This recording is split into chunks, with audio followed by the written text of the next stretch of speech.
इसके बाद एक टेबलू है,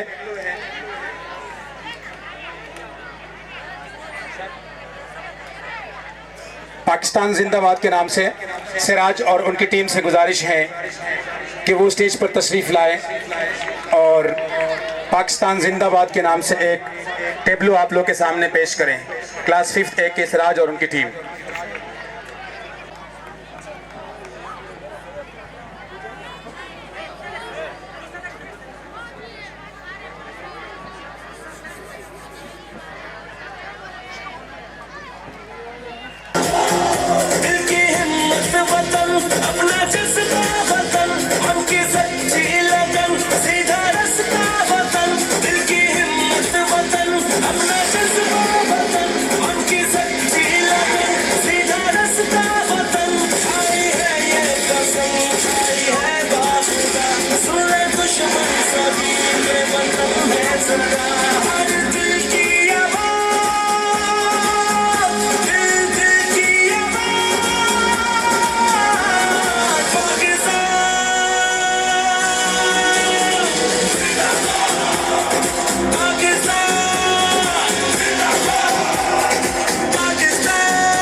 पाकिस्तान